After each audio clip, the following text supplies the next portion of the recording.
The story begins with a vast view reveals an ancient building crowning the mountain, overlooking Haoyan City. A man sitting comfortably, reading his book while his servants standing by. The old man tells the young master the artifact master has made the shared flying sword, and the sample will arrive soon. Gu Feng nods, pleased, the eldest son of the Haoyan City Lord. Suddenly, someone soars through the air on the sword, calling out to him. The man hopped off his sword. And the man greeted him, saying the city lord has ordered all cultivators above the 8th level of Qi condensation to gather in the council hall. Gu Feng looks puzzled. Gu Feng dismisses it, saying it has nothing to do with him. He thinks about his 19 years, starting cultivation at 3, but only at the 3rd level of Qi condensation, far from the 8th. He recalls his previous life, where he worked hard to save enough money to start a company, get it financed, and go public to get rich overnight. He asks if even the 10th ranked must go, thinking he can't skip it without dishonoring his father. The man confirms. Gu Feng sighs, thinking about how the elders and other members of the Gu family always mock him. He really doesn't want to attend such events. Then he took out a golden coin. Gu Feng tells Jiulong to go, saying they can't avoid it, whether a blessing or curse. Jiulong asks if he should fly him there. The man thanks him, and the old man watches, envious. Gu Feng turned back and refuses, saying who would rush to get scolded and that they should make them wait. Later, at the council hall of the city lord's mansion. In the council hall, a lot of important people are chattering. Someone stepped inside the hall, catching everyone's attention. Gu Feng and his bodyguard Jiulong walk in. He apologizes, blaming the long journey and weak legs for keeping the elders waiting. Gu Liantian, seated on the city lord's throne, announces that a war is imminent, and starting next month, every city must increase their monthly tribute by 50,000 top-grade spirit stones. One man reports reduced production at the Luoxia mountain mines. Another says the 36 sects are struggling. A third warns the cultivators will be disgruntled. Gu Liantian acknowledges the issues but insists that as cultivators of the Eastern Domain, they must remain loyal to the divine order. He asks if anyone has a good plan. Hearing the Lord question, everyone turns into silent. Contemplating, Gu Feng thinks the elders hoard treasures and now pretend to be poor. His father, as city lord, can't demand too much, making it hard to get money from them. Then, Gu Liantian declares that without a good plan, the matter will be set aside. He then asks for thoughts on an elder's suggestion to remove Gu Feng from his rank. Gu Feng closed his eyes, thinking the inevitable has come. The council members chatter, criticizing Gu Feng for holding the top rank without achievements, weak after 20 years of cultivation, bringing shame upon them. Gu Liantian interrupts them, acknowledges the truth but argues that Gu Feng has committed no crimes, and forcing him out of the sequence would be unfair. Gu Huai clears his throat, questioning if there are really no crimes. He is Gu Feng's second uncle and Gu Liantian's half-brother. Gu Liantian asks Gu Huai what he means. Gu Huai reminds him of a decree stating only the city lord can establish a cultivator group with military traits. Doing so is rebellion. Gu Huai reveals that Gu Feng recruited 3,000 cultivators under the Artifact Master Guild's name and stationed them to the city's west. Blanking at Gu Feng, he asks does that count as a crime? The council members burst out and condemn the act as punishable by death, expressing that such a person should have been removed long ago for quietly causing such a huge problem. Gu Liantian slams the armchair and clenches his teeth, his voice filled with anger, as he demands to know if they intend to accuse his son of rebellion. Gu Huai immediately explains that Gu Feng, being his only son, wouldn't commit such a rebellious act, telling Big Brother he is overreacting. Moreover, he proposes shutting down the guild and treasury, dispersing the cultivators, but says Gu Feng must lose his position in the sequence. Nervous, Gu Liantian's face sweat bullet as he seemed lost word to speech. Suddenly, Gu Feng interrupts, remark that he has something to say too. He rejects his uncle's accusations, stating the 3,000 cultivators in the guild are focused on artifact crafting and too weak to form an army. Gu Huai argues that low cultivation levels don't justify gathering without permission, accusing him of disregarding the laws of Haoyan City. Gu Feng defends that the Lone Treasury and Artifact Master Guild were established with his father's support, with Jiulong overseeing it. His Jiulong confirms this. Hearing that, Gu Huai quickly signals the old man behind him to action. The old man slams the armchair, accusing them of twisting words and forcing logic. His name is Gu Chunfeng, Gu Feng's third uncle and Gu Kun's grandfather, accuses them of neglecting proper cultivation and unorthodox techniques, questioning their place in the sequence. However, Gu Feng immediately accuses him being unreasonable. He asserts that cultivators spend spirit stones on cultivation and battles, calling them their lifeline, and states that commerce controls this lifeline. He challenges them, asking why, if they disdain worldly affairs, they don't donate 50,000 top-grade spirit stones every month to ease his father's worries. The third uncle clenches his teeth in anger toward Gu Feng. He grits his teeth, angrily exclaiming that a brat like them wouldn't understand, and that 50,000 top-grade spirit stones is an enormous sum he could never come up with. Just then, he touched his ring and a golden aura started to emanate from it. He exclaimed that his uncle was an incapable man. The third uncle seems to mock him at first, but later he is amazed to see the golden light radiated in front of him. The same express go to his father and other council members. Soon the mountain of top-grade spirit stones piled up behind Gu Feng as he extended his hand and feasted their eyes as he, the young master, can come up with. He then salutes his father and offers 100,000 top-grade spirit stones to relieve his father's worries and solve Haoyan City's concerns. His father laughs, praising him as truly his bloodline. Carrying his fan, Gu Feng suddenly recalls a debt, addressing third uncle while mentioning spirit stones. He then calls for Steward Wu, who quickly responds, appearing before him. And immediately he uses the Mystic Grade Treasure Gold Abacus to calculate the debt, detailing Madame Wang's borrowings: 300 spirit stones in the third month, 500 in the fourth, and 300 last month. Steward Wu reports that, including principal and interest, Madame Wang owes a total of 2,100 top-grade spirit stones while he satisfies, smiling. Then he confronted and asked third uncle if he was aware of Aunt Wang's debt, causing him to startle a little. Third uncle angrily denies using his soul's wisp as collateral, accusing Gu Feng of slander. Gu Feng warns he won't spare his face if the debt is defaulted. Gu Feng declares that everyone can see the evidence Madame Wang left when using the collateral, then uses the soul contract scroll, with golden light bursting from it. The third uncle got furious about he spoke. But suddenly the effect of the soul contract scroll turned him into a beautiful woman, stating Gu Feng reveals Madame Wang's collateral evidence, activating the soul contract scroll as golden light bursts forth while blushing. In an instant, the poor old man collapsed on the floor coughing blood. Gu Feng sarcastically smiles, feigning concern as he remarks that third uncle's anger and spitting blood will cost him 10 years of cultivation. A young man accuses Gu Feng of ruining his grandfather's breakthrough and challenges him. His name is Gu Kun. Gu Chunfeng's grandson is the second-ranked member. With a piercing serious look, Gu Feng reminds Gu Kun of their hierarchy, calling him an uneducated brat and warning him to stop making a fool of himself. Gu Kun summons his golden core stage lifebound treasure, the silver flood dragon sword, and declares his intent to kill Gu Feng, call him a chi condensation third-level waste. Gu Feng curses his impulsiveness, wondering who this fool is that attacks without warning. And he wonders why his father hasn't intervened yet, suspecting something amiss. Suddenly, someone caught the flying sword with bare fingers, stating that Gu Kun dared to lay a hand on the young master. It was his Jiu Long, who was asking Gu Kun if he tired of living. He then bends the Gu Kun's light-bound flying sword, making Gu Kun to scream in pain and coughing blood on his knee. Outrageous, the city lord reprimands Gu Kun for his reckless actions in the council hall, fining him half a year's salary and sentencing him to a year at Reflection Cliff. Then he declares that Gu Feng's sequence position will not be questioned again, and promptly adjourns the meeting. As they leave, Gu Feng expresses frustration to his father, nearly losing control in the meeting, but Gu Huai calls for them to wait. Gu Huai reminds that as the first in the sequence, Gu Feng only has Qi Condensation level 3 cultivation. Gu Feng dismisses it uninterested. Gu Huai questions the city lord, pointing out that Gu Feng's low cultivation makes him unfit to lead, challenging the decision to risk Haoyan City's legacy and the family's honor. Gu Liantian hesitates, thinking that if he cannot break through to the nascent soul stage within a century, Haoyan City will fall to Gu Feng, whose cultivation is inadequate. Gu Feng shrugs off the concern, dismissing it as mere talk about his low cultivation, unconcerned by their criticism. Gu Feng smirks, addressing second uncle, tearing out a piece of cloth from his robe, and challenging him to a bet. Then he bit his finger. Gu Feng uses his blood to write on the cloth, challenging his uncle with a bold bet. Gu Huai responds, dismissing it as empty talk with no real consequences. Then Gu Feng tossed the betting term to his uncle as council members scoff at Gu Feng's challenge, doubting his ability to reach Golden Core in a year, especially after being stuck at Qi Condensation level 3 for a decade. Gu Huai startled of Gu Feng's while catching the betting term. Gu Feng presses his blood oath onto the cloth, challenging his second uncle to either accept or decline. In his compound, Gu Feng reflects, savoring the rare moment of peace. Gu Feng dismisses the urgency, telling Steward Wu to replace his cold tea while casually brushing off the blood oath, insisting there's no rush. Gu Feng asks about the contact's arrival, inquiring about their strength. The Jiu Long responds that they are almost there, confirming their strength with abundant true essence and sharp sword intent, validating the rumors. Gu Feng instructs that no matter what happens, the bodyguard should not intervene, as he has his own brilliant plan. Before he can finish the sentence, someone landed near him from up high, causing him to fall from his chair. The mysterious man demands to know if he the one who summoned him here. Sitting on the ground coughing, Gu Feng acknowledges his identity, expressing surprise at Taoist Ye's straightforwardness, then states he will get straight to the point.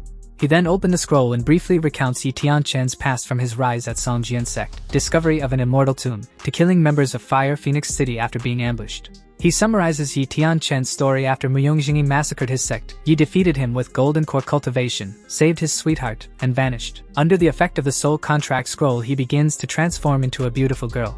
However, before that he drew his sword and placed it on Gu Feng's shoulder, demanding to know if Gu Feng wanted to take him down to please the Fur Phoenix City. Gu Feng reminds Yi Tianchen of borrowing Jade Purity Immortal Dew, revealing he holds the soul contract from the Lone Treasury. Gu Feng reminds Yi Tianchen of borrowing Jade Purity Immortal Dew, revealing he holds the soul contract from the Lone Treasury.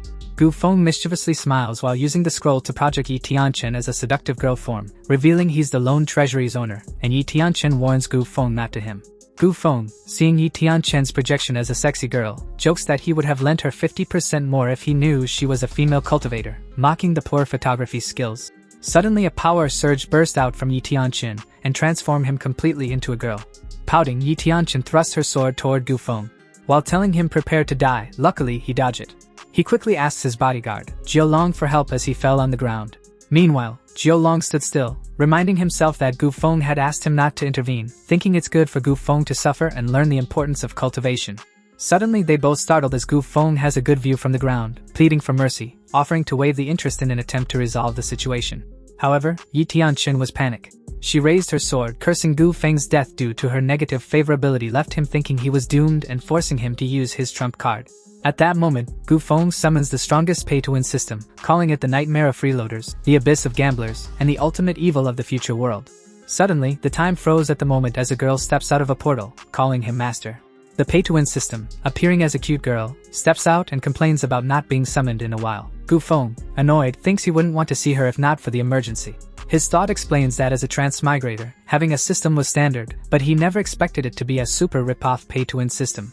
The system not only drains his assets, but the worst part is, if he fails the final mission, the system will devour his soul. He cursed the designer for forcing a world peace mission on him. He just wanted to enjoy life. The system offers cuddles for 1,000 spirit stones as she seductively touched him, but Gu Feng rejects it, determined to max out Yi Tianchen's favorability instead. The system sighs, lamenting that only treasures remain loyal, while Gu Feng refuses to spend a penny more, demanding she get to work. Then a lot of favorability +1 show up as she relented, declaring that grinding is useless and only pay-to-win can make Gu Feng strong, boosting her favorability. Meanwhile, at the entrance of the Lone Treasury headquarters, a girl calls for the immortal masters from the Heavenly Labor Sect to follow her. The girl presents the Heavenly Work Sect's 10th treasury, offering 200,000 spirit stones for sect renovation with a simple procedure, and the immortal master is surprised, realizing the sect can be revitalized under his leadership. Disciples question the loans and labor contract. The master scolds them for lacking sect dedication.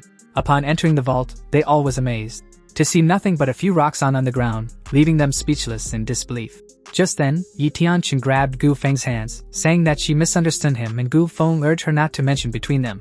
Yi Tianchen acknowledges it was a misunderstanding as her favorability is max and won't trouble him further. Gu Feng casually invites him to return for another loan anytime. Before leaving, Yi Tianchen hints that if he saves enough for the loan, he'll come back to claim it. Gu Feng shouts through a megaphone, assuring Yi Tianchen that he'll keep the beauty image safe, promising no one else will see it. Jiu Long wonders why her attitude changed after Gu Feng's gaze. Gu Feng attributes it to money, feeling a sudden pain in his heart as he realizes the loss. At the City Lord's Council Hall, Nailin Yuan, captain of the E Battalion, sips tea, wondering why the young master summoned the captains with the City Lord in seclusion. The young man beside him, captain of the Jiao Battalion, Lujin, sighed, admitting his low cultivation and inability to handle the meeting gift, despite commanding many soldiers. Just then, Gu Feng enters, apologizing for his late arrival while carrying a pile of gift boxes. Gu Feng offers a gift, but Lujin objects, and Nailin Yuan urges them to focus on the military matters, dismissing the gifts. Gu Feng smiles, suggests waiting for everyone to arrive, then asks about Fang Fei Shui from the Bing Battalion. Then he takes out the painting, mentioning Steward Wu's worry about recognition. Gu Feng wonders what Fang Fei Shui looks like, thinking she seems like a proper lady. In the meantime, in another place, a muscular man was punched in the gut and coughing blood. He was screaming in pain while a beautiful girl with big juicy melons knees strike him. Finally, she landed a finished blow, laughing while mocking the opponent's weakness, taunting them for their lack of strength. The strong lady, captain of the Bing Battalion, Fang Fei Shui, declares the warm-up over and prepares to confront the wasteful Gu family member. Back at the council hall, Lujin suggests postponing the meeting, sensing trouble, but Gu Feng yawns and interrupts, insisting they proceed. Fang Fei Shui enters, carrying a coffin on her shoulder, declaring she's brought a grand gift for the young city lord in response to his summons. Contemplating, Gu Feng wonders why everyone is bringing gifts to the meeting. Fang Fei Shui announces her arrival, introducing herself as the captain of the Bing Battalion, and sarcastically here to wish the young city lord, as she dropped the coffin in front of him. She steps on a coffin and smirkingly asks if the gift fits his liking. Gu Feng responds, acknowledging Commander Fang's gift as truly. Seeing this, Naylan Yuan thinks Gu Liantian foresaw this, knowing the young brat is too green to consolidate military power. Lu Jin thinks Fang Fei Shui's delay was deliberate in testing his ability. However, Gu Feng exclaims that it's perfect, exactly what he wanted, making everyone shocked of what he said. Furthermore, he praises Fang Fei Shui's thoughtfulness, stating that he must return the favor with something equally grand to make it appropriate. He then presents the gift to her, mentioning that he prepared it carefully, suggesting that since Commanders Lu and Naylan didn't accept theirs, Commander Fang would perhaps be willing to. But then, Fang Fei Shui interrupted by tossing them away, saying she was not there for pleasantries. Gu Feng is taken aback, while Fang Fei Shui demands the Bing Battalion's military funds, threatening trouble if he can't resolve it. She dismisses the first sequence and inheritance rights, focusing solely on the military funds. Lu Jin scolds Fang Fei Shui for being rude, explaining that Gu Feng donated a large sum for the city's crisis. Naylan Yuan adds that the funds went to a toy department, leaving no extra money. Fang Fei Shui expresses frustration over the ongoing war and unpaid soldiers, citing a shortfall of 3,000 top-grade spirit stones. Lu Jin offers help, suggesting the Jia Battalion can contribute. Gu Feng smiles, scratching the back of his head, casually mentioning he still has plenty of money to handle the situation. He stands and points to the unwrapped gift on the ground, adding that he prepared spirit stone gifts for everyone, but they refuse. Naylan Yuan kneels to check the pouch, joking that if Gu Feng is out of money, it's no shame. Lu Jin sarcastically echoes, mocking Gu Feng with Naylan Yuan's words. Naylan Yuan pours the spirit stones out, mocking they can't even cover a meal. Fang Fei Shui closes her eyes in sympathy, disappointed by the joke. Naylan holds a glowing gold spirit stone as Fang Fei Shui leaves, warning him not to make such jokes again. The trio gaped at the glowing ultimate grade spirit stone. Naylan Yuan marveled, Lu Jin gasped, and Fang Fei Shui, stunned, left without a word. Suddenly, Gu Feng's expression became serious, asking if he is joking. He held up the ultimate grade spirit stone, asking if it was enough for military funds. Moreover, he offered all 3 ultimate grade spirit stones, noting that Commanders Lu and Naylan seemed not to be short of money, leaving Fang Fei Shui nothing. Hearing that, she quickly kneeled and apologized, acknowledging Gu Feng's kindness to the Bing Battalion soldiers. Gu Feng replied that Haoyan City's development depended on everyone, downplaying his gesture. He then waved as the trio left with the gloomy atmosphere. He muttered that with money, even the wildest girls were no problem. After they left, he thought of warning that Lu Jin and Naylan Yuan, the other elders, to watch out. Steward Wu warned Gu Feng of an intruder, an unknown cultivator. Li Zongwen rushed in, urgently reporting from the instrument department. Accidentally, she bumped her legs and fell on Gu Feng. Stumbling, she fell and her chest pressed against Gu Feng's face, making him wonder if it was a boob's attack as he couldn't help but notice how soft they are. Later, they got inside the hall. Gu Feng sat down, clearing his throat as his cheeks are still blushing. He looked at her, confirming her identity, asking if she was Li Zongwen, employee 9527, a technician from the instrument department. She nervously replies, however before that, Steward Wu interrupted her by saying that he suspected the young lady was using her position to seduce Gu Feng for personal gain, reminding her that he had remained pure for 18 years. Hearing that, Gu Feng was shocked, his face sweating bullets.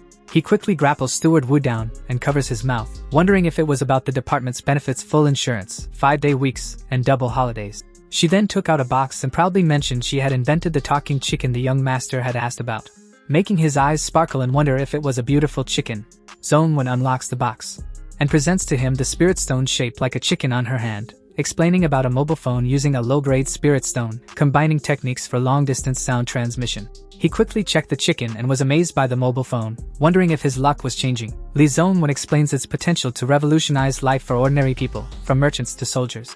Exciting, he then grabbed her hands and asked her to talk inside, making the girl startled. He immediately dragged her hand and ran to the room, leaving Steward Wu wondering if the young master is disinterested in previous girls of City Lord's arrangements, speculating he prefers this big juicy type instead.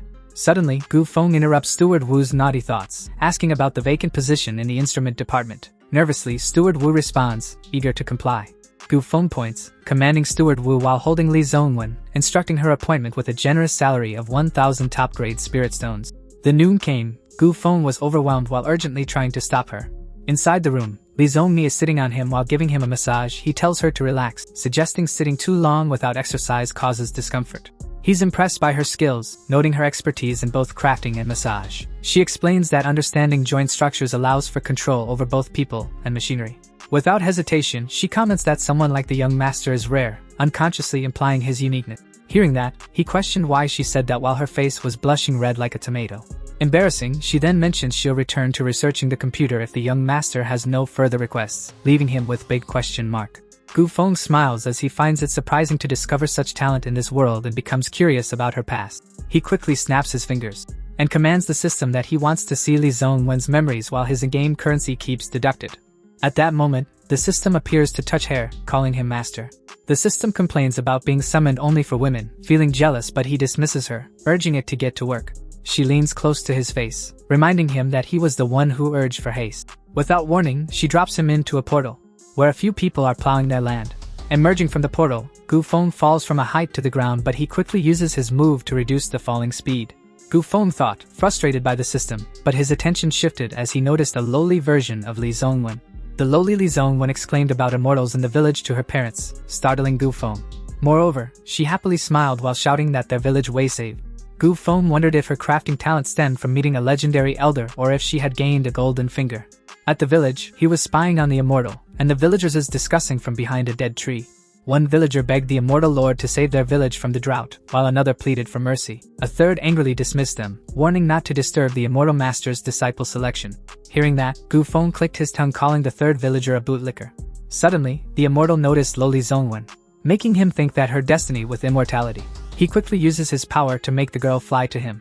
He introduced himself as the immortal master from the Qing Feng sect and asked if she was willing to follow him and cultivate under his guidance. He then demonstrates his ability by bringing the dead peach tree behind him back to life and bearing fruits fall to the ground, promising that joining an immortal sect would grant the power to move mountains, reverse life and death, and attain immortality.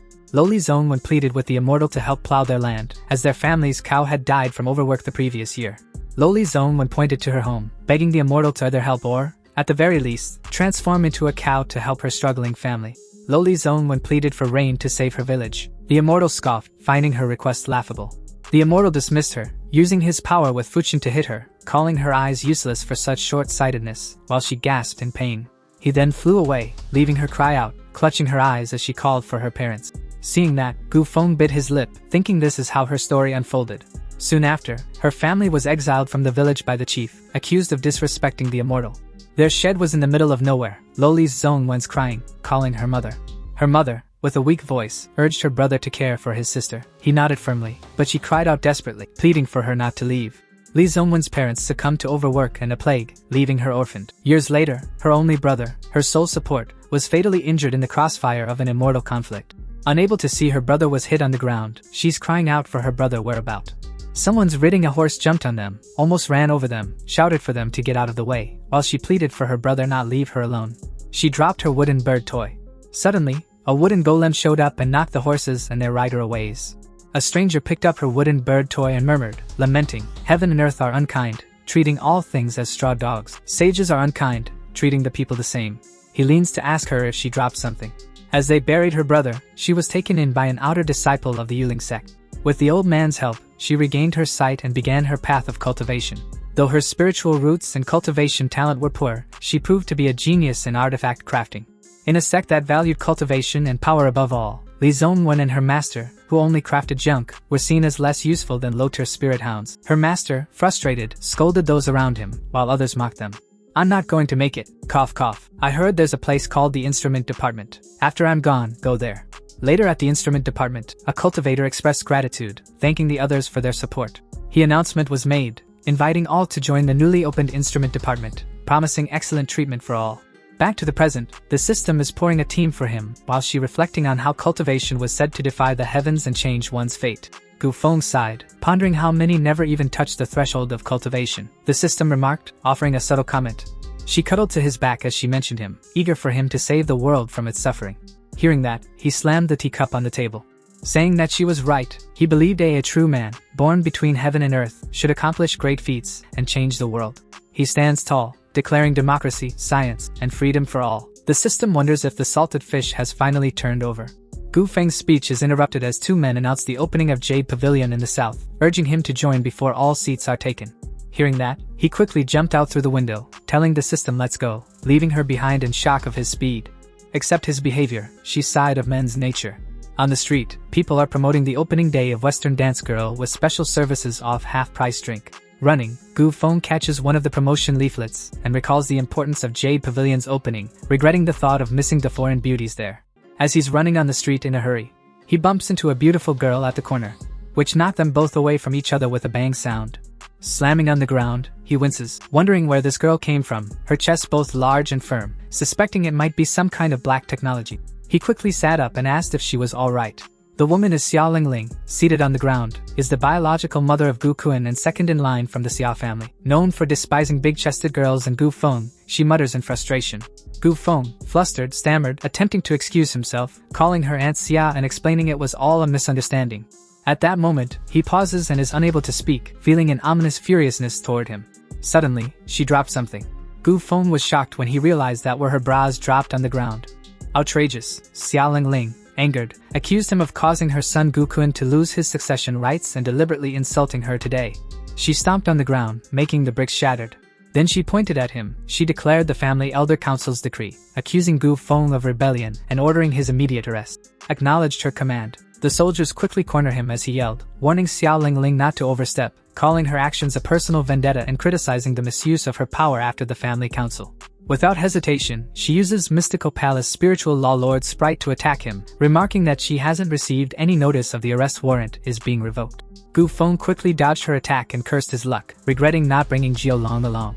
Out of a sudden, the system popped up and asked him if he needed her help, stating that only cost 10,000 low-grade spirit stones. He told he to get lost as he wouldn't give her a penny, determined to spend lavishly at Jade Pavilion that night. Other attacks come at him. Then he quickly used Yin Yang Mixed Neem Prison's Blazing Heaven Thunder move, remarking that if she pushes him further, they'll all go down together. He threatened, vowing to tear off the seal on the Blazing Heaven Thunder if she didn't let him go as her attack almost reached him. Xiao Lingling scoffed at the thought of the Blazing Heaven Thunder in Gu Feng's hands, recalling how it was once a devastating force. She then worried if activated, it could destroy half of Haoyan City, and she doubted he'd dare.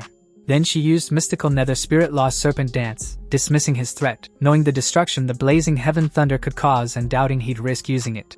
Gu Feng's holding the Blazing Heaven Thunder, challenging her, his defiance clear, daring her to believe he wouldn't take drastic action. Soon, with acting creepy face, he boldly declared, ready to demonstrate his resolve, as tension thickened in the air.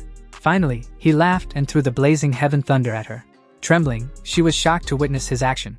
She jumped to catch it as she retorted him didn't value his life. She quickly kicked it out. Then she cast multiple protection talismans. She panicked, urgently activating every protection talisman she had, desperate to avoid her imminent demise. However, it was just a fuss and nothing happened. Gu Feng fled away at a fast speed, leaving only a dust trail. Xiao Lingling realized she'd been deceived by Gu Feng. Then she yelled in panic, ordering everyone to pursue him, her voice tinged with urgency and threat. Gu Feng used Quick Action Swift Travel Talisman, confident that their intelligence levels were worlds apart. But he ran into Fang Fei Shui, and both of them were startled. Man, this guy really know how to run into beautiful women. However, she immediately uses Melting Snow Strike Life Force to throw him down. In just a blink of an eye, the man is sleeping on the ground. Without recognizing him, she demanded him to speak, who sent him and why he attacked her. After recognizing him, they both called each other names while she's sitting on him. Xiao Linglin arrived and ordered her not to let him escape. Then she announced that she'd make him wish he were dead. She intended to stomp on him. Just then, Fang Fei Shui took a glance at her action, and blocking her attack, Fang Fei Shui demanded her not to be disrespectful, making Xiao Lingling wonder why Fang Fei Su stood for him as the Bing battalion always hate him. Out of a sudden, Fang Fei Shui slapped her and told her to keep silent. Furthermore, Fang Fei Shui declared that the decree had been overturned, reinstating Gu Feng as the first in line, and warned that insulting him now was tantamount to rebellion. Angry and in pain, Xiao Lingling clenched her teeth and veins could be seen on her forehead. Seeing Gu Feng clinging to Fang Fei Shui, Xiao Linglin accused them of conspiring against her, calling them deceitful. Xiao Lingling threatened, vowing her family would not let this go, while Gu Feng ordered he to wait. He then shows her Haoyan's City Lord's tag. Seeing this tag is like seeing the City Lord in person. He asked her who told her to leave. Suddenly, barking sound can be heard and the dog wonder where the sound come from. It was Xiao Lingling, who was crawling and barking in the street, humiliated. Embarrassing, Xiao Lingling scolded, questioning if it was enough, reminding Gu Feng that the City Lord's tag was not meant for misuse. Gu Feng retorted, mocking her for only recognizing the City Lord's order now, daring her to keep calling until he was satisfied. Fang Fei Shui dragged him, saying enough is enough, but he still insisted that he wasn't done having fun yet. While dragging him, Fang Fei Shui warned that she helped him due to his funding of military expenses. His despicable actions were shameful. Hearing that, Gu Feng yanked his hand back. and asking her if she overstepping her bounds because he is someone who repays kindness and seeks revenge, and if she can't stand it, then stop using his money. Upon hearing that, she can do nothing but be shocked, nervously exclaiming only the word you. Immediately, he grabbed her arm, pulling her close to him. Gu Feng casually suggested grabbing a drink tonight, his tone unbothered as she's blushing and speechless. She quickly yanked her hand back, asking him what is his motto. The crowd murmured in shock, recognizing Commander Fang and young Master Gu Feng, speculating on their connection, making her freaked out. Trembling, Fang Feishui nervously declared she'd let it slide today but promised to settle it another time. She storms off, her irritation spilling over as she kicks a startled dog. Gu Feng watches lazily, stifling a yawn, finding her novice outburst mildly amusing. He gazes at the setting sun, reminded of the evening's true purpose and deciding he must not delay. At the Jade Pavilion, Gu Feng is enjoying a feast with multiple girls, and watching a night dancing. He then slammed the wine cup on the table, admiring the lavish service at Jade Pavilion, noting how their reputation for rewarding everyone is well deserved. One of the Jade Pavilion client irritated, thinking where is THS spoil rich kid come from. He then tries to show off his wealth, casually dismissing the 2 exotic element stone rings from the western regions, claiming boredom with such rare treasures and hinting at offering them as a reward for exceptional service tonight. However, he is taken aback when the girl beside him rushes to Gu Feng's table. Standing on the table, Gu Feng boasts about the immortal dew's rejuvenating power, promising an abundance tonight, sparking eager pleas from the girls vying for his attention. The girls feel delighted to receive the immortal's due, leaving the mustache man in disbelief. Seeing him, Gu Feng's inviting him for a drink. However, he rejected immediately, saying today he didn't recognize who Gu Feng is. But Gu Feng insisted, saying everyone here knows him as young Master Gu. Suddenly a sword shattered his bottle, making startled, and shouted his drink. He quickly turned to check who was there to destroy his drink bottle. In that moment, someone was being knocked away into the pavilion. It was a guard who was crashing into the feast hall, making the girls scare. The impact was so strong that it left a crack on the floor. Gu Feng points his finger, condemning the city defense division for allowing chaos that harms the city's business and growth. And when he looked outside, he recognized it was Yi Tianchen and her junior sister being surrounded by the city guards. The mustache man mentions Yi Tianchen's rising fame, but Gu Feng dismisses him with a casual remark about his lingering presence. The man chuckles, admitting his unchanging habit of enjoying a good spectacle over the years. Moreover, the man stated that Yi Tianchen's chaos in Fire Phoenix City prompted City Lord Mu Yongjingyi to report her to the Eastern Divine King, resulting in a celestial execution order. The man emphasizes that the celestial execution order requires all cultivators in the Eastern Divine Continent to hunt Yi Tianchen. The man warns that the Divine King's celestial order must not be defied, or one risks losing their place in the Eastern Divine Continent. The man begins to speak but is interrupted, noticing the sudden disappearance of Gu Feng. Gu Feng jumped off the balcony, asking who dares to touch her. Running on rooftops, Gu Feng thought to himself that Yi Tianchen belonged to him. Forgetting to focus, he reaches the edge and falls from the roof. Screaming while falling, he reaches out his hand to the big pot. He fell into the pot as everyone are occupied with the commotion. Standing in the middle are Yi Tianchen and her junior sister. Anxious, the girl called out to her senior sister. However, Yi Tianchen reassured her not be afraid as she's here. Someone said today really proves that seeing is believing, making her startled in fear while clenching her teeth. It was Nailin Yuan, pointing out that with the Dragon Guard army surrounding them, surrender is the only option. But she rejected, saying enough talk. Bystanders recognized Nailin Yuan as the renowned captain of the E Battalion, noting his mastery of the mysterious dragon art and his legendary dragon-capturing blade. They were interrupted by the mustache man's comments that despite Yi Tianchen's talent, she might fall in Haiyan City today, but witnessing the spectacle is worth it. In that moment, Gu Feng reached his hand out of the pot, asking for help, making the man startled. Meanwhile, Nailin Yuan shows his skill with the sword and declares that today, under the divine order of the Eastern Divine King, he will slaughter all of the rebellions. Then he quickly jumped to make his attack from midair, and Yi Tianchen quickly responded to his attack. Nailin Yuan realizes the overwhelming sword intent and wonders if the opponent plans to perish with him, cursing as he decides to avoid it for now. Nailin Yuan unleashes the 76th form of the ancient sword style, only for Yi Tianchen to dismiss it as too weak, leaving him shocked. She then used Dragon's Head Strike to kick him in the face, causing him to knock back far away. Yi Tianchen landed in a heroine's posture, taunting for anyone else to try. The guards were baffled. Suddenly an energy burst out, making the rock and debris scattered. Yi Tianchen glanced at it, as the sword slashed coming at her, but she dodged it. Nailin Yuan stood up and said it's been a long time since anyone was able to hurt him like this. Moreover, he must fight her to the death today as he gathered energy in his hand. He commanded, opening 9 transformations of the mysterious dragon art. Yi Tianchen also gathered her chi as a shield intended to block his attack. But Nailin Yuan's attack was blocked by something else. It was a golden glowing sword stuck to the ground as someone asked a question. Did they just ignore what he said? Both Nailan Yuan and Yi Tianchen were startled to hear that. It was Gu Feng with golden swords hovering behind his back, who commanded them to stop, and asked if they didn't hear him. Nailan Yuan questions how someone he deems a useless spendthrift can control such a large flying sword. He thinks perhaps, could it be something else? Gu Feng apologized the girls for being late. The junior sister immediately fell for him, thinking that she believed her true love would arrive in a heroic manner to rescue her from danger. She quickly greeted him. Ignoring her, he pushed her aside and walked straight to Yi Tianchen, reassuring her as long as he was here, no one in Haoyan City will dare harm her. Hesitated, Yi Tianchen tells him that, despite their immediate bond, he should stay out of the matter, leaving the junior sister wonder. Gu Feng declares that he, Gu Feng, must be involved, despite the suggestion to stay out. Suddenly, his sword begins to decay, making him panicked. Finally, it dissolved into ash. Gu Feng scoffs at the poor quality of the shared flying sword, remarking that it still needs more research before mass production. At that moment, an attack came for his swords, making him surprised as all his swords shattered. Nailan Yuan dismisses the tactics as childish, urging the young city lord not to interfere as the Dragon Guard army hunts a rebel under the Eastern Divine King's decree. Angry Gu Feng points at him, boldly declaring that Yi Tianchen is under his protection, while inwardly cursing the system for forcing him into a dangerous situation after Nailan Yuan's interference. Gu Feng recalls 1 week earlier when he received a forced mission stating that the system not only extorted money but also wants to kill him too. A forced mission is assigned, declaring Yi Tianchen as the critical figure destined to save the world, with unassigned mission difficulty level, as well as mission reward and failure penalty, and the system stated that is the price he paid for using the system. Back to the present, Nailan Yuan acknowledges that, with the young city lord obstructing the Eastern Divine King's order, and the city lord going into seclusion, he has no choice but to show no mercy with his blade. With that, he unleashed a power slash toward them. They dodged the attack, while Yi Tianchen rushed to him and Gu Feng realized the scoundrel would attack suddenly, cursing the pay-to-win system and urging quick action.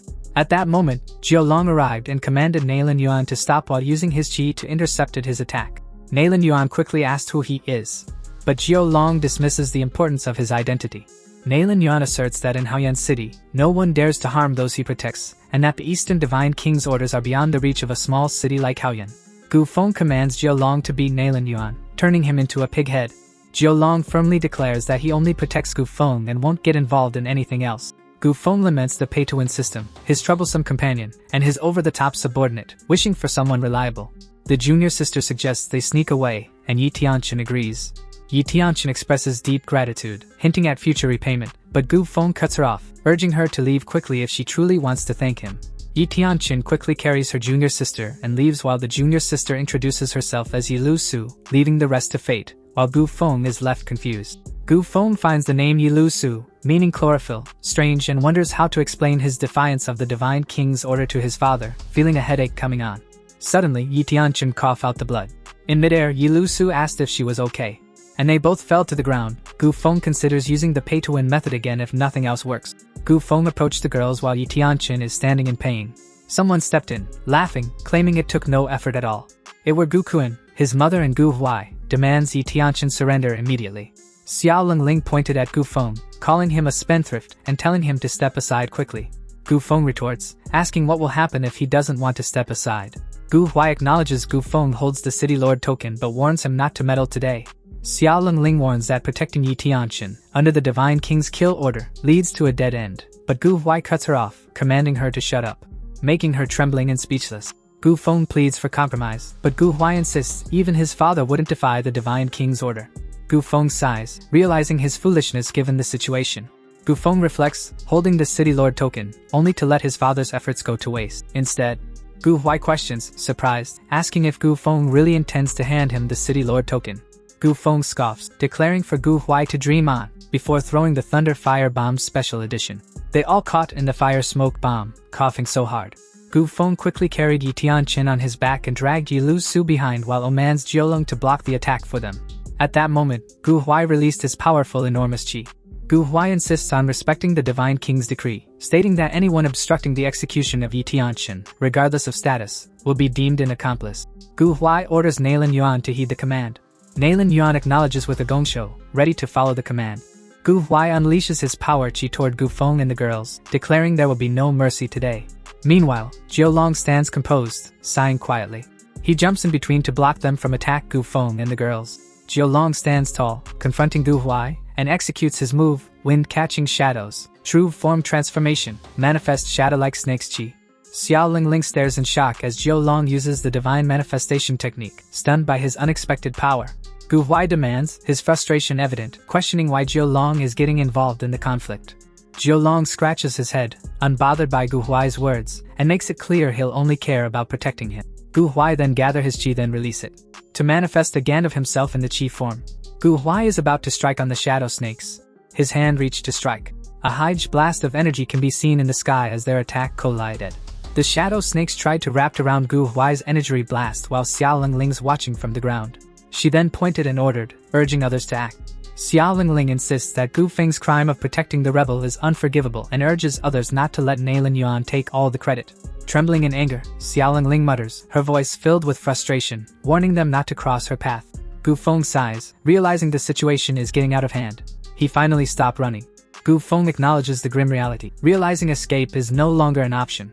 Gu Feng lifts a jar with resolve, declaring that, regardless of the outcome, he must unburden the truths he's kept bottled up. He flashed back to Ula while he was running and called out for the system to save him. Gu Feng, in a panic, demands a quick solution from the system, which responds by teasing him, stating she will first check his remaining funds before offering any assistance. The system lists the costs: 20,000 spirit stones for the flying sword, 10,000 for the magic item project, 18,000 for the hall expansion, 50,000 for personal luxuries, and 8,000 for salaries. The system reports that the loan funds haven't been transferred yet, leaving only 1280 spirit stones available, making it impossible to assist with the needed amount. Nalin Yuan calls the rebel unable to escape, while the system tells Gu Feng to rely on his own abilities. Back to the present, Gu Feng reflects on his lack of talent, disappointing his father despite his prominent background while open the jar. Gu Feng recalls enduring harassment and humiliation from the people of Haoyan City since childhood, bearing it all for their own gain.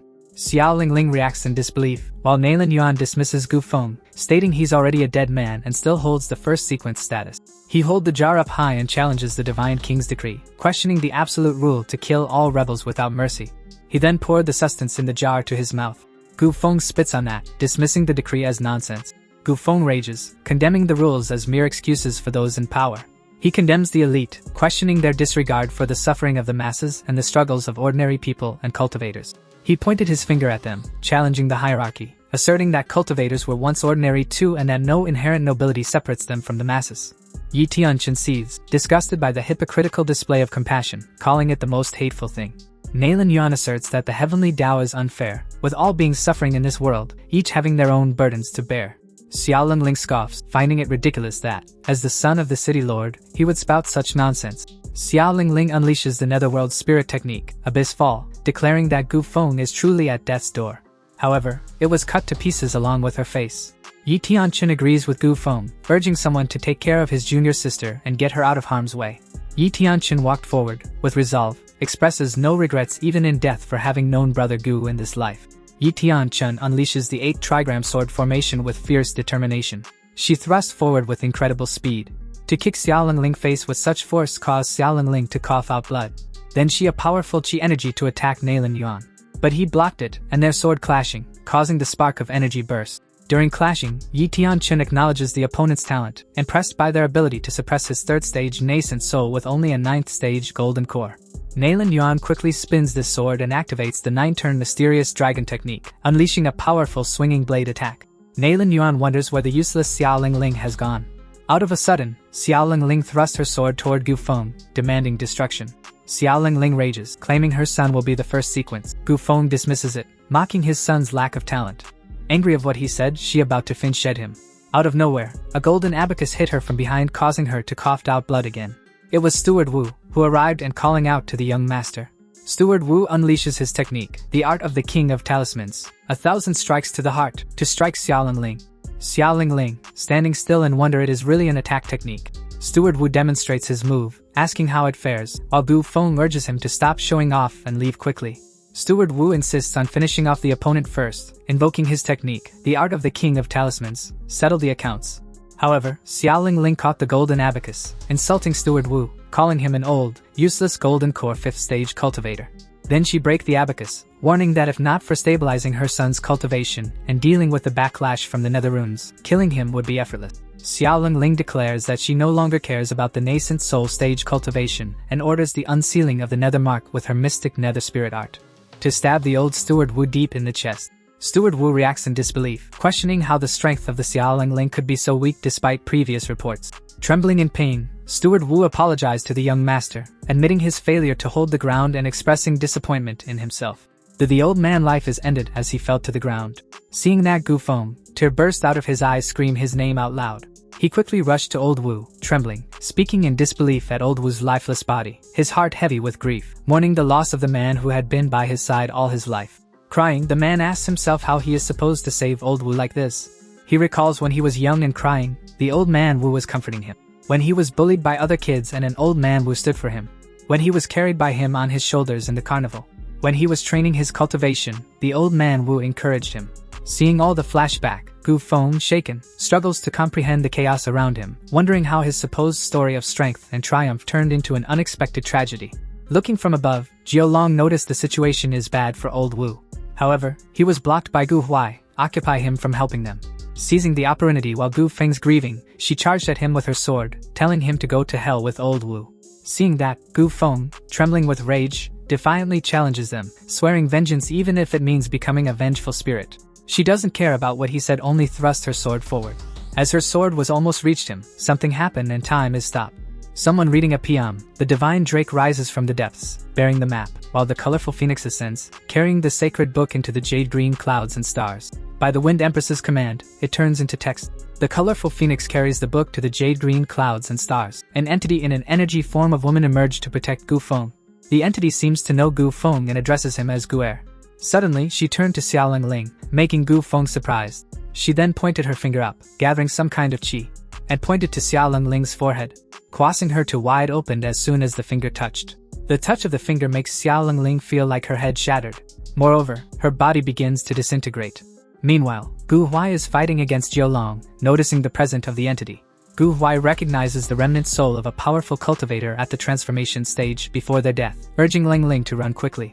Xiaolong Ling, struggling with her physical body, calls out for Gu Feng to save her. The entity grabbed Xiaolong Ling in her grasp. Gu Feng steps forward, questioning the entity's identity. The entity, unfazed, responds with a dismissive reply, stating there's no need for further inquiry. After that, she squeezes her hands, causing Xiaolong Ling to scream in agony. In an instant, scream is stopped, and Xiaolong Ling's miserable life is ended. Gu Huai exclaims in anger, recognizing the evil technique of refining a remnant soul. He resolves to stop her from using a cultivator's nascent soul and her own soul to refine a treasure. Jiolong notices Gu Huai attempting to escape and immediately moves to stop him, shouting for him to return. Meanwhile, Nailan Yuan demanded surrender while Yi Tianchen screamed out loud and coughed blood. Then Nailan commanded his army to take Gu Feng and the entity down. While the armies charged in, Nailan Yuan thinks today's capture mission is turning into a big mess. The entity dismisses them as fools who don't know their place. With just one swing of attack, she wipes them out, the whole armies, making Nailan Yuan and Gu Huai shocked to see her power. Gu Feng wonders if this could be the mother of his body. She suddenly said stop. Then she released her hands and revealed an innate Dao embryo, saying it was done. Recognizing it, Nailan Yuan pointed at it, and said this is an innate Dao embryo, impossible for anyone's nascent soul to produce, unless. Jiolong sighs, acknowledging it's her, feeling guilty, and using her last remnant soul to refine a treasure. Gu Huai is struck, murmuring about such means and such a treasure. The entity presented Gu Feng with an innate Dao embryo, saying it was the last gift from his mother.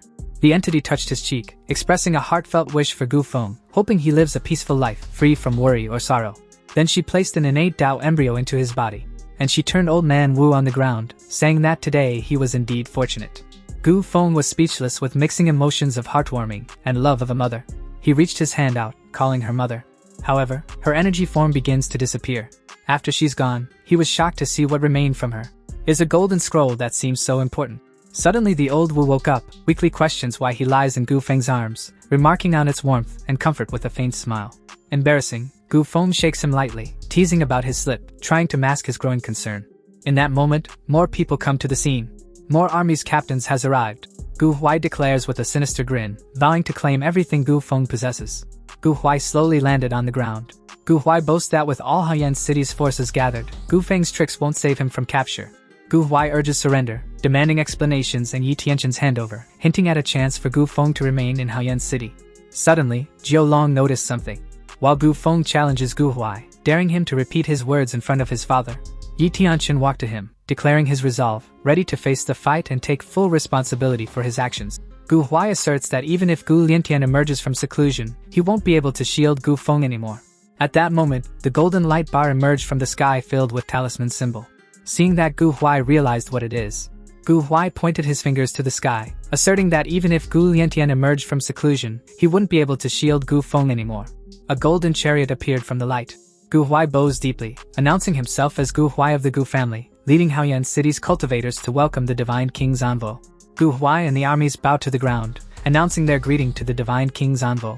Gu Feng questions Jiu Long, mocking the futility of pretending in such a situation. Jiu Long sensed no killing intent and planned to leave with Old Wu. Old Wu refuses, vowing to stay with his master. Gu Feng is stunned. To know that he was abandoned, he trembles with disbelief, sensing the impending end of the comic. Frustration and confusion fill his thoughts as he questions the abrupt conclusion. Gu Huai, enraged, demands respect from the criminals, commanding them to kneel before the envoy in defiance. Making Gu Feng wonders, and his head fill with question marks. Gu Huai laughs triumphantly, thinking that the capture of Yitianshan, believing Haoyan City is now within his control due to his actions and Gu Feng's foolishness. The envoy landed on the ground and exclaimed not to worry. Gu Feng wonders if Jiu Long's lack of killing intent means something else, as the envoy shifts focus, declaring that the main matter is of greater importance. The envoy announces the Divine King's decree, condemning Yi Tianchen for his arrogance and disrespect, labeling him a rebellious figure. Yi Tianchen, defiant, declares he'd rather die than cause more trouble for Brother Gu, but Gu Feng urges him to listen until the end. The envoy announces that, despite the crimes, the Divine King pardons her due to her exceptional talent and limitless potential, with the pardon taking effect immediately. The envoy declares the Divine King's hunt for her is cancelled, and she is now registered as a cultivator in Haoyan City, leaving Gu Huai in disbelief. Gu Huai is incredulous, unable to comprehend why the Divine King would pardon a rebel like her. The envoy sternly warns, questioning if Gu Huai dares to challenge the Divine King's decree. The envoy scoffs, and Gu Huai quickly kneels, showing his submission. Gu Feng thinks that the Divine King's so-called cherishing of talent is laughable, especially in a domain with so many prodigies. It seems impossible to cherish them all. Gu Feng teases Yi Tianchen, questioning how she got pardoned and asking who helped her, but she denies knowing anything, prompting him to call her out on her pretense. Then the envoy addresses Gu Feng of Haoyan City. The envoy was stunned to see that Gu Feng is casually talked back to him. Hearing that, the envoy's face got serious. Yi Tianchen tells Gu Feng not to make a fuss, but Gu Feng responds, saying he speaks his mind freely, just as he always does. Gu Feng speaks confidently, believing the envoy won't mind, while secretly suspecting something unusual and deciding to observe the Divine King's plan. Yi Tianchen thinks highly of Gu Feng's straightforward nature, admiring how it blends pride with integrity. Hearing that, Gu Huai scoffs in anger. Still bowing to the envoy, Gu Huai thinks the brat is clueless about the consequences, shocked by his eagerness to die. Out of a sudden, Gu Feng taps on the envoy's shoulder and mocks, questioning if the envoy is truly angry, then gestures a slap, making everyone shocked at what they see. Trembling in anger, the envoy pointed and declared that for centuries, no one had ever dared to touch him during the proclamation of the divine decree. He seethed, accusing Gu Feng of being so reckless. Gu Huai murmurs how defiant Gu Feng is. But suddenly, the envoy changed his tone, saying young and capable, mentioning that he admired Gu Feng. The envoy took a deep breath, his tone softening as he acknowledged that the Divine King indeed had a keen eye. He marveled at the young talent, acknowledging their virtuous nature and exceptional skill, calling them truly outstanding among the younger generation of the Eastern domain. Hearing that, Gu Feng, feeling somewhat insecure, pointed out that he only had the cultivation of Qi Condensation Stage 3, questioning the envoy's high praise. The envoy, with a slight cough, dismissed the concern and called for Gu Feng to receive the decree. The envoy announced Gu Feng's appointment as a contributing officer to the Yukun Palace, with a monthly salary of 500 high-grade spirit stones. The others whispered in disbelief, questioning how Gu Feng became an official and received payment, speculating if the city lord had ties to the Divine King. Gu Huai is the most taken hit, unable to comprehend how Gu Feng could be given such an honor. The envoy hesitated, eyeing Gu Feng's cultivation, before trying to find a way to phrase his words carefully. Gu Feng, confident, challenged the envoy's doubt. The envoy says Gu Feng's cultivation is insufficient for the heavenly outer realm, so the matter is postponed until his skills improve. Someone will come to fetch him. Then he gave a box to Gu Feng and Gu Feng acknowledged it. The envoy presents the 3-pattern clear spirit pill, a gift from the Divine King, to refine essence for cultivators below nascent soul stage. Gu Feng is stunned by the Divine King's overwhelming favor, questioning how he could accept such a generous gift. Gu Feng wonders if the Divine King is his golden finger, amazed by the celestial grade elixir. The envoy announces that the Divine King will host the Celestial Grand Duel on the 2nd day of the 10th month next year. The envoy urges Gu Feng to shine and not disappoint the Divine King during the event. Gu Feng is left confused. The envoy, having completed the task, bids farewell to Gu Feng and leaves for the Yukuan Palace to report to the Divine King. Gu Feng wonders about the Celestial Grand Duel, while Yi Tianchen asks in surprise if he doesn't know.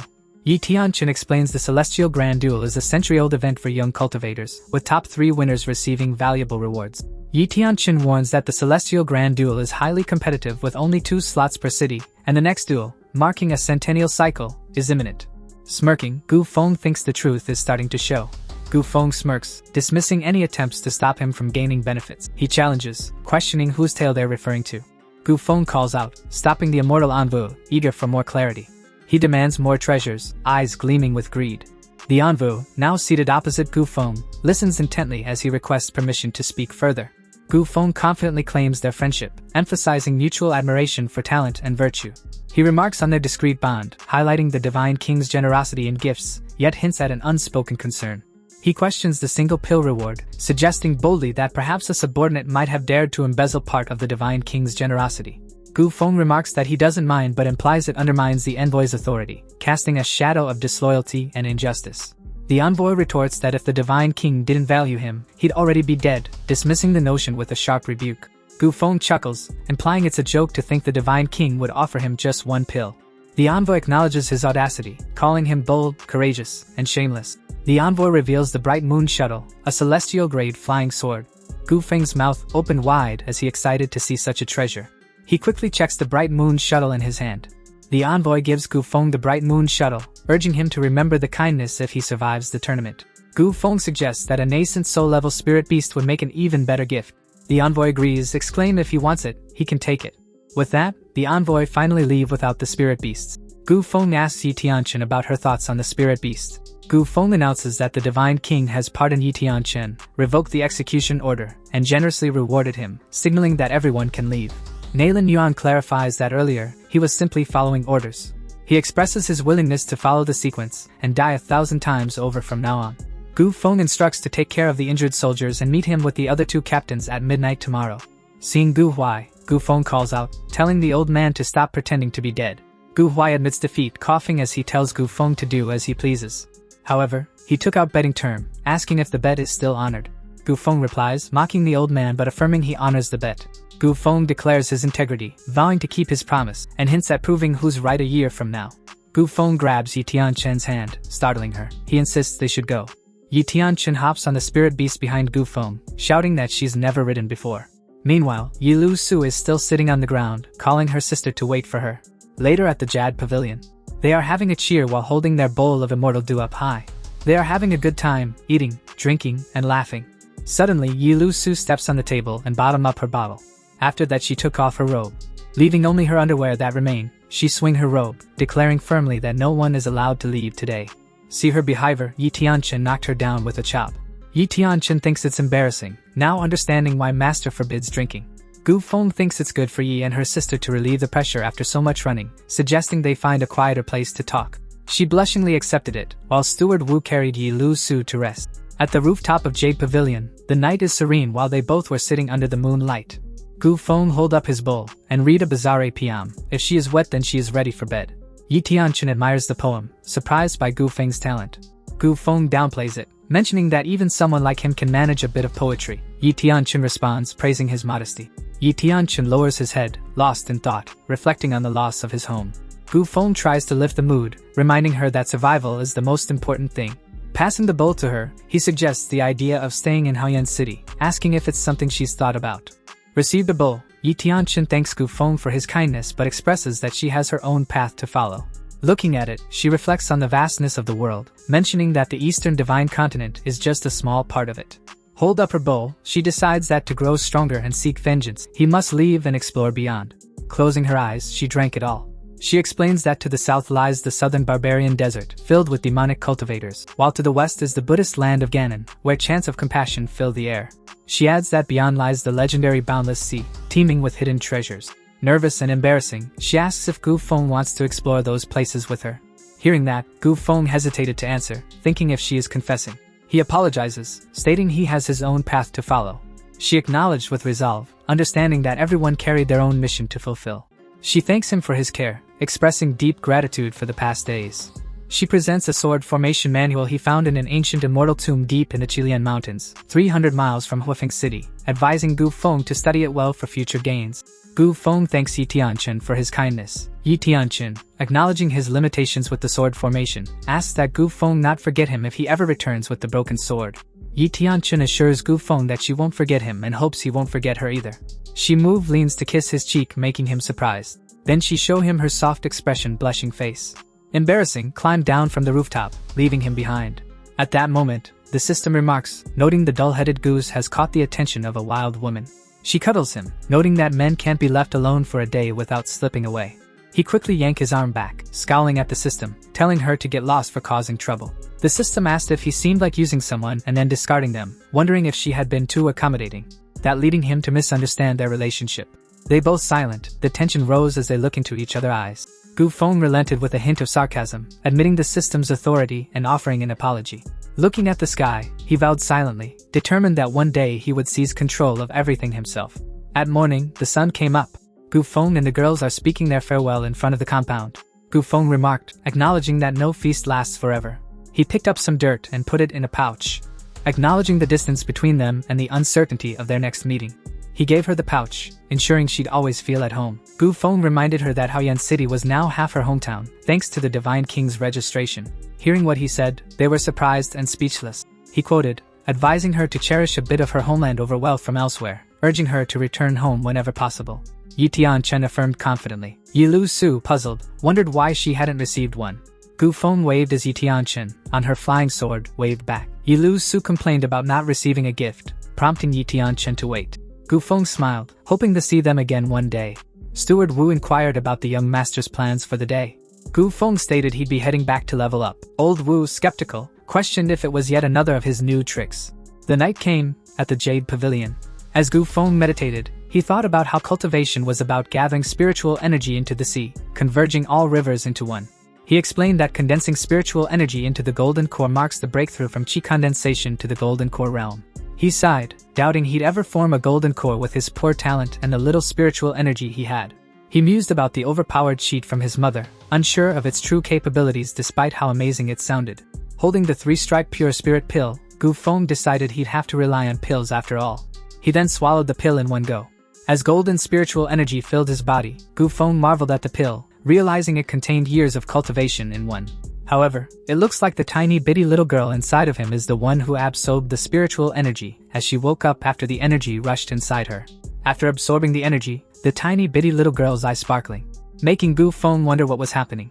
He wondered why that tiny bitty little girl was absorbing all the pill's energy. He shouted, demanding her to stop, feeling his chi condensation stage cultivation being drained. Gu Feng sighed, frustrated with constant setbacks in his cultivation. He could last with spirit stones, but knew he'd be doomed without a solution. Suddenly, he remembers the scroll left by his mother, thinking could it be that key. He quickly took out the scroll and activated it. The system notification revealed the Heavenly Fetus technique, an immortal-grade skill forbidden to most, warning of catastrophic consequences for unqualified cultivators. Gu Feng's eyes lit up with hope. Then he focused on the life gate, concentrated spirit into the chi cavity, breathed deeply, and ignited his vital force. He inhaled deeply, uniting all realms within, gathering essence inward, following the Tao, and letting the stars shift. However, his cultivating was interrupted, causing him in pain. Struggling in pain, he exclaimed in confusion, realizing this cultivation technique seemed far beyond what a normal person could handle. At that moment, the tiny bitty innate Tao embryo absorbed the spiritual energy, and go into a meditation state. As spiritual energy refined his body, Gu Feng realized the innate Tao embryo, controlled by the Heavenly Fetus technique, could cultivate and strengthen his Tao foundation despite his unstable chi condensation third stage. Gu Feng noted that while his cultivation speed hadn't changed much, his body was growing stronger. He felt reassured, knowing this added another layer of security to his plans. Later at the City Lord's Council Hall, Nalin Yuan sipped his tea, complaining that being late was always annoying no matter the reason. Lu Jun urged calm, suggesting the young lord had his reasons. Fang Fei Shui argued that if he respected others, he wouldn't be late. At that moment, Gu Feng walked into the hall, asking he would do what? She turned away, clearly displeased, her frustration evident. He quickly took a seat and apologized to everyone, explaining that the affairs of Haoyan City had kept him occupied, preventing him from arriving sooner. Lu Jin reassured him, stating there was no need for explanation, as Fang Fei Shui was simply impatient by nature. Nailin Yuan agreed, noting that waiting, even for days, would be worthwhile with such fine immortal tea, as the young lord valued talent. Hearing Nailin Yuan, Fang Fei Shui thought to herself, disgusted by bootlickers like him. Fang Fei Shui looked at Gu Feng, urging them to get straight to the point, as the military camp had enough to do without wasting time. Upon hearing Fang Fei Shui, he quickly closed his fan. As he spoke, Gu Feng took something out of his robe, praising Fang Fei Shui's straightforwardness. He then explained that today's gathering was to discuss a small matter. He took out the city lord's order tag and placed it on the table. He revealed that the eastern domain was at war with the southern barbarian demons and spies were likely in the city. He emphasized the divine king's order to increase patrols and eliminate spies at all costs. The three captains turned serious as Gu Feng explained his father's seclusion and his duty to act in managing the city. Gu Feng proposed a new military unit for patrols and intelligence, requesting 1,000 troops from the generals to support it and report to the divine king. Lu Jin hesitated, thinking, but was interrupted by Nailin Yuan. Gu Feng explained his need for 1,000 troops to form a new military unit for patrols and intelligence, and Nailin Yuan agreed. Nailin Yuan praised the young lord's loyalty, offering all his troops. Hearing this, Lu Jin was taken aback. Meanwhile, Fang Fei Shui sipped her tea, then stated that she had no issues with the plan and if there was nothing else, she would take her leave. Just then, Gu Feng called out for Lu Jin, making him startled. Lu Jin quickly agreed, while Nailin Yuan, with a serious tone, raised a point he wished to address. Lu Jin, startled by Nailin Yuan's suggestion, listened as Nailin Yuan offered himself as a candidate to lead the new unit. However, Gu Feng decided Fang Fei Shui as the chosen leader for the new unit. Fang Fei Shui turned to leave, stating she had no objections as long as the rations and pay were delivered. After the captains left, Jiao Long asked Gu Feng why he didn't just use the city lord command seal to suppress them more efficiently. Jiao Long seemed disappointed as Gu Feng blew on his hot tea. Gu Feng explained he wasn't cut out for killing, just as Jiao Long wasn't for managing people. Jiao Long asked if Gu Feng had a crush on Commander Fang while he drank his tea. Hearing that, Gu Feng choked on his tea, coughing. Gu Feng blushed, looking at Jiao Long's back as he spoke. Jiao Long offered a teasing suggestion, saying he'd help with wooing girls if Gu Feng came to his room tonight. As night fell, the full moon hung high, casting a serene glow over the land. Dressed in black like a ninja assassin, Gu Feng wondered if Jiao Long's late-night summons were for a secret cultivation manual. Embarrassed, he glanced left and right, thinking that despite the ridicule, Jiao Long was the most reliable of them all.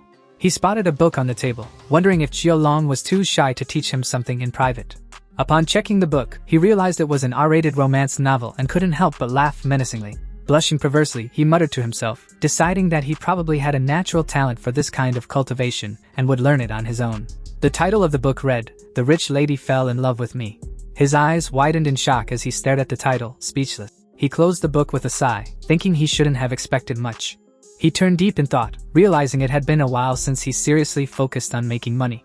Later a popper cone burst, in celebrating of new opening days with special discounts.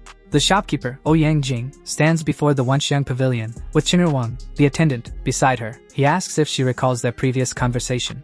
In front of Treasury Pavilion branch number 204, Chen'er Wang points at it, recalling how Ouyang Jing once dismissed loan businesses, confident in their auction success. But now the situation has changed. Ouyang Jing, face in hand, is embarrassed, lamenting how Wenxiang Pavilion, once a commercial giant, now struggles in Haoyan City, unsure how to face the elders of the Wenxiang sect. Chen'er Wang sighs, suggesting they move, but Ouyang Jing firmly refuses, determined not to give up. Ouyang Jing, fuming, declares that a business that lets people sign soul contracts and spend spirit stones without repayment is suspicious, vowing not to lose. Chen'er Wang urges the shopkeeper to demonstrate the power of the Wenxiang sect's top business prodigy. A few moments later, Chen'er Wang sitting in front of the pavilion, eating sugar gourds. Ouyang Jing returns with gift boxes, exclaiming that they are rich. Ouyang Jing returns, smiling, excitedly listing the 50% off items: Longevity Palace oils, Butterfly Valley powder, Medicine King face masks, and Heavenly Craftsman sculptures. Chen'er Wang's face darkens with worry as he asks where the shopkeeper got the money for all the purchases. Ouyang Jing closes her eyes, blubbering as she reveals she signed a few papers at Treasury Pavilion, and they gave her the goods. Ouyang Jing gasps, dropping all the gift boxes as she realizes the 10,000 spirit stones with no repayment rush. Chen'er Wang, his worry set in as he held his head, fearing he'd be the first shopkeeper in Wenxiang sect's history to go bankrupt. She reluctantly pondered if she could get a refund, while he, desperate to leave, cut her off, saying he just wanted to return to the sect. A crowd of men rushed forward, shouting at each other to get in line. Ouyang Jing looked on in confusion. The crowd murmured, some annoyed by the pushing, others confused about whether it was a recruitment notice. The crowd quickly scanned the announcement, some impressed by the wide range of qualifications, others eager to sign up, knowing the limited spots and generous rewards. A bystander nodded, impressed by the announcement, but then paused, noticing something unusual. Chen Erwang called out, searching for Ouyang Jing, but she had already disappeared from his sight. Ouyang Jing rushed forward, her mind set on joining the line for recruitment, shouting that no one should stop her. An old man emerged from the pavilion, surprised by the large crowd gathered. The old man began explaining the formalities, but the crowd quickly interrupted, already understanding the importance of key performance indicators. Amid the chaotic crowd, one chubby man's voice rose, chanting about limitless earnings, his excitement echoing above the struggle. Amid the chaos, a gray-haired man stomped on the chubby man's head, shouting fervently about the wolf culture, proclaiming the boss as the leader and everyone sharing the spoils together. The chubby man sneered, flaunting his knowledge of workplace risks while boasting about benefits like fixed hours, weekends off, and bonus salaries. The long-bearded man pondered the odd phrases, finding an unexpected logic in them before clearing his throat to regain composure. He acknowledged the crowd's enthusiasm for the Treasury Pavilion's benefits and signaled the start of the recruitment process. He clapped his hands to get the crowd's attention. The long-bearded man announced the distribution of 50 recruitment forms, instructing the lucky recipients to meet him in the inner hall within half an hour. The gray-haired man smugly recalled spending 500 spirit stones to uncover the sole rule for obtaining the forms, grabbing them, while the chubby man wailed in dismay. Hearing the two men arguing, other candidates' eyes sparkling. One staff member reported that 7 candidates passed the first trial, and the long-bearded man nodded in approval. He quickly dismissed his staff, pondering how many talents the young masters would fancy this year. Smiling while holding his tea, he thought about how recommending 15 core talents would promote him from grade C3 to C2, with a 30% salary increase. He chuckled, imagining financing the new Flying Sword 3000 in installments, thinking the Peach Blossom Fairy from West City would cry sitting on it. Suddenly, a sword flying toward him. Without warning, his long beard was cut off in an instant. Fuming, he shouted, demanding to know who summoned the flying sword, furious that his long beard, which had charmed thousands, was being disrespected. She grabbed 2 recruitment forms, holding one high, glaring at anyone who dared to stop her. Suddenly, Chen Erwang became muscular, and sitting in meditation with hands in a gesture of adoration, he focused intently, channeling the sacred power of the heavenly dragon. Just then he begins to show his consecutive punches, and dashing forward while Ouyang Jing is on his back. On the other hand, the Wuji Sword Sect gang rallied together, shouting their order to seize talent qualification spots, forming the Wuji Sword Array in unison. The 5 Poison Sect gang retaliated, releasing poison mist as they declared their intent to outnumber the Wuji Sword Sect disciples. The city guard noticed the commotion and turned to Commander Fang, seeking his guidance on whether to intervene. Fang Feishui, annoyed at being pulled away from his rare time off, expressed his reluctance to intervene in the mess caused by Gu Feng. Fang Feishui, seeing Nailan Yuan arrive, decided to leave the chaos to the more eager ones. Meanwhile, Gu Feng, sitting in his chair and reading, sneezed, irritated by the gossip behind his back. Gu Feng, wiping his nose, asked if the recruitment notice had been posted. Steward Wu mentioned all shops posted the notice, but the spirit stone spending was draining their accounts. Gu Feng yawned, relaxed. Gu Feng sighed, tapping old Wu's shoulder, pondering the most important thing in business. Jiao Long appeared behind Gu Feng, declaring that talent was the most important thing. However, Gu Feng shouted in rejection, denying Jiao Long's claim. He turned, opened his fan, and declared that in business, advertising is key. Jiao Long's words made him gloomy as he suggested that if Gu Feng wanted to kill someone, he should just say it directly without the need for ads or subtlety. Gu Feng sighed, frustrated, emphasizing that business thrives on harmony, not constant fighting and killing like Jiao Long suggested. He inquired about the progress of the new military camp, reminding that the 1,000 soldiers promised by Lu Jun would arrive soon. Old Wu mentioned Commander Fang's concerns, but assured that the workers were speeding up, and the military camp should be finished in 2 or 3 days. Gu Feng looked puzzled, wondering about the concerns. Later, Gu Feng placed his hands on the table, listening to Fog Fei Shui mention that the new camp was being built to accommodate 1,000 soldiers. They stood facing each other, a table separating them. Gu Feng noted the camp's facilities for accommodation, training, logistics, and internal management. Moreover, Gu Feng stood across from Old Wu, noting the camp's facilities for accommodation, training, logistics, and management. Fang Fei Shui hesitated, touching her chin, unsure how to continue, mumbling about the plan not having an issue, but personally feeling uncertain. Gu Feng offered an expansion for luxury quarters, but Fang Fei Shui denied, and he then suggested adding an armory in the second phase. Out of a sudden, Fang Fei Shui grabbed his hand, explaining that the camp only had a men's bathing area, unaware that she's too close to him. Now, both of their faces turned red and embarrassing. Realizing, Fang Fei Shui quickly pulled her hand back, her face still blushing as she explained the lack of proper facilities for her soldiers to wash and change after training. Gu Feng, blushing, placed a hand on his head, understanding but still flustered. He agreed while playing along. Gu Feng leaned closer, teasing her with a playful suggestion about the luxurious facilities at his pavilion. Meanwhile, someone's running in a rush. Cover herself in a cloak. The guards blocked the way, sternly warning that unauthorized individuals were not allowed into the sealed estate. She uncovered her face and quickly explained to the guards, stating that she was Li Zhongwen from the Artifact Division with urgent matters to discuss with the young master. The guard instructed her to wait as he went to inform the steward. Suddenly, Gu Feng flew out of nowhere, crashing into the guard, knocking him out in an instant. He sat casually on the guard, commenting that it was quite lively there. Gu Feng recognized him and asked what brought him there. Li Zhongwen reported that the artifact project was finished. After informed hi, she took the smartphone out of her belt pocket. Li Zhongwen presented the finished Immortal Spirit Communicator, ready for mass production. Excited, he confirmed her if it's really completed. He quickly checked the phone in his hand. Gu Feng wondered if the Immortal Spirit Communicator truly met his design, though it seemed interesting. Still wondering, he gave it a hard shake, making Zhongwen wonder. Gu Feng asked Zhongwen, wondering how to activate the device. Zhongwen, confused, questioned the purpose of using the chicken artifact for such a thing. Gu Feng, frustrated, clarified that it wasn't about chickens and demanded to know how to operate the device. She activated the device, explaining that Gu Feng only needed to channel his spiritual energy into it. After a moment, the phone initiated boot up. The boot up sound startled him, and he was left surprised. Then he checking the boot up screen. The phone booted up with a chibi Gu Feng carrying a fan on the loading bar and the phrase, "May you enjoy eternal immortality and longevity that rivals the heavens." Then he disappointedly looked at Zhongwen as she excused it was his idea about establishing branding. The guard, astonished, wondered aloud if it was a top-tier treasure with a sentient artifact spirit. Proudly smile, he declared that soon the entire cultivation world would line up to buy his Immortal Spirit Communicator. He asked if all the functions were flawless, and she confirmed that everything was tested and working perfectly. She explained the device's features, detailing the voice communication, calling capabilities, and visual display, with a total cost of 300 low-grade spirit stones. She added that the shared flying sword function is also fully operational in the beta version. She explained that as per the design, a small spirit gathering formation had been added, directly connecting to the embedded Grand Heaven Soul Snaring Array. She questioned the demonic array's purpose but noted its potential for enhancing puppet precision and modular setups. They exchanged smiles. Gu Feng thought the critical part was resolved. It was done. He patted her head, praising her. He told her not to pry into things that didn't concern her. She closed her eyes, embarrassed, and muttered that rewards weren't necessary. She enjoyed working on the project, and her colleagues were great too. When she opened her eyes and looked up, she wondered when and where Gu Feng was gone. As she glanced aside, she was amazed to see him running so fast, shouting about soaring to the heavens with a laugh. Blushing, she realized the young master liked her creations. Later, he placed the phone on the ground among small rocks, thinking the prototype from this morning was fully functional.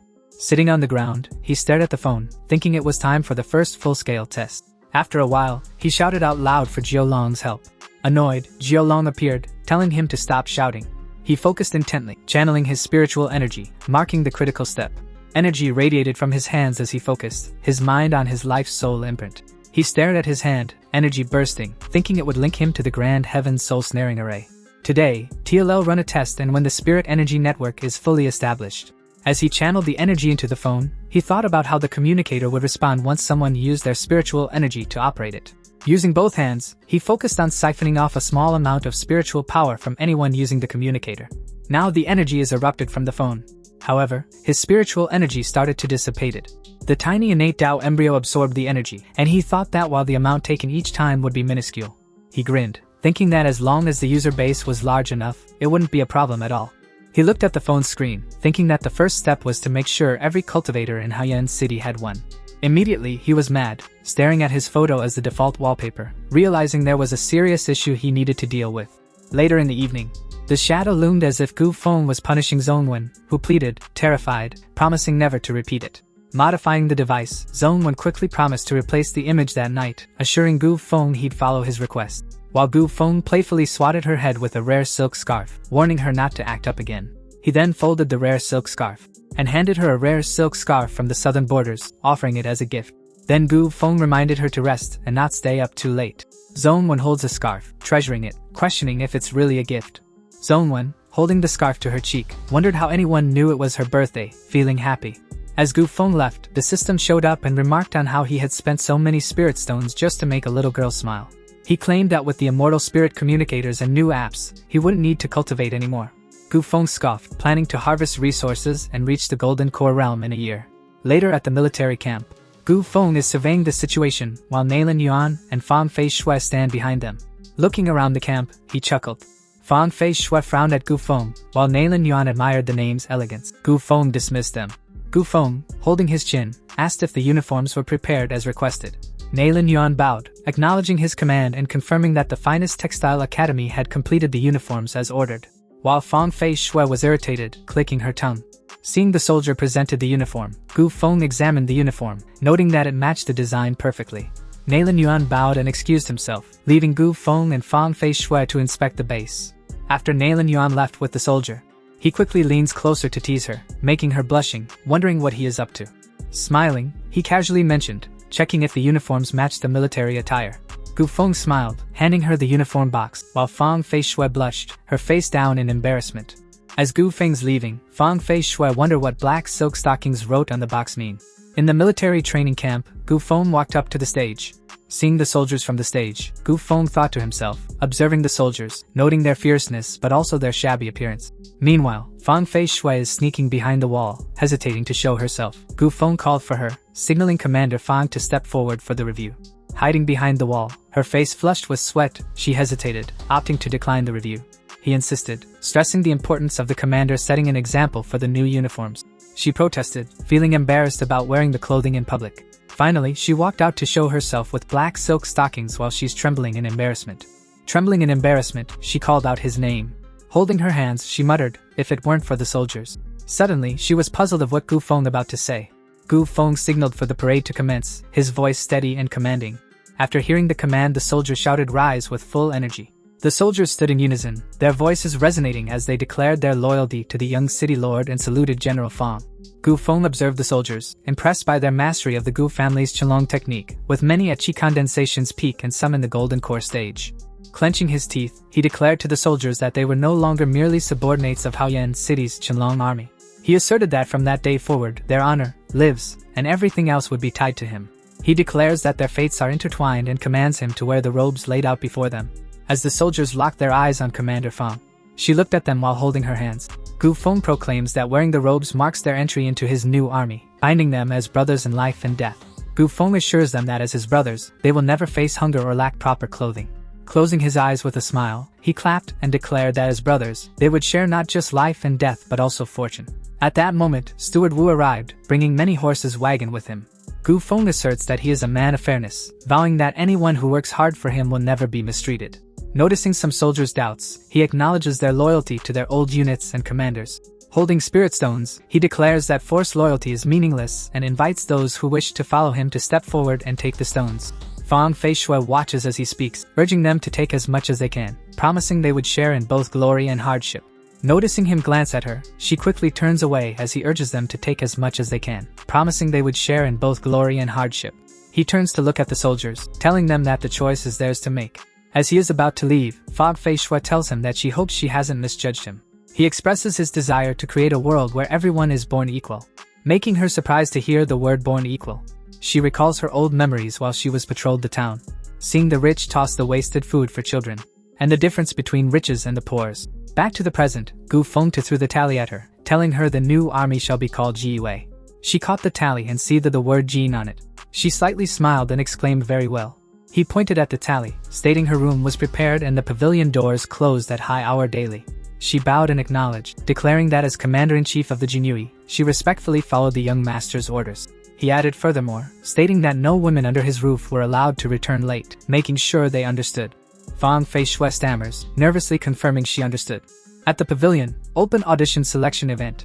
As he discusses with Old Wu, Gu Feng wonders how Qi Condensation stage cultivators dared to show up and how they even got qualified. As soon as the old man enters, 2 guards carry him out, but the candidate protests, claiming he can still demonstrate his sword flying technique. Gu Feng quickly called out for the next candidate. Without hesitation, he interrupted her and asked for the next candidate. The dancing girl began, stating her dream, but he quickly cut her off, demanding the next. The guy is showing his ability with fire breath, but Gu Feng still asks for next. The next didn't show any talent at all except Bobo Chicken, Bobo ya Bobo Chicken. Cringe, Gu Feng immediately orders the guard to drag him out, while Fang Fei Shui was listening to him from the roof. As the sun set, Gu Feng wondered aloud if there was no talent left in Haoyan City. Exhausted, Gu Feng decided to see the last one and call it a day. Old Wu called out the candidate number 250, and the man entered the room, asking if this was the interview site. The man introduced himself as a Taoist Hoi Xiao, and he pleased to meet young Master Gu. He bowed and praised, with Taoist Ho remarking that he had often heard the young master was majestic, with boundless power. Taoist Ho begins, but Gu Feng cuts him off, demanding to see his skills quickly and not waste his time.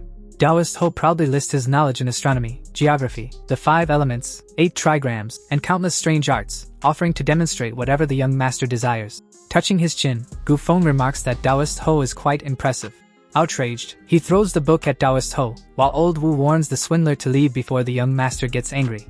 But Gu Feng stops him and calms him down. Gu Feng challenges Taoist Ho, asking if he's so capable, to demonstrate his divination skills and tell him his fortune.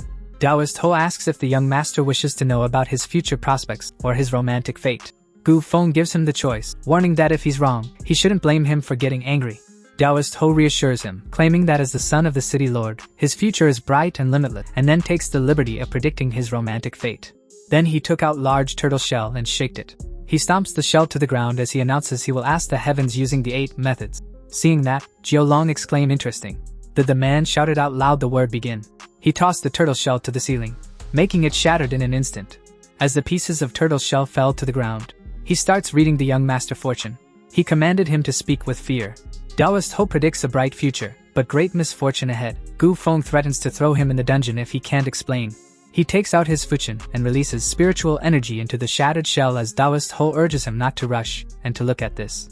The fortune reveals, gold can't buy love, feelings remain unsaid, and joy and sorrow vanish quickly, with sacrifice on the path of yin and yang. Seeing that, Gu Feng asked now even scammers are getting poetic.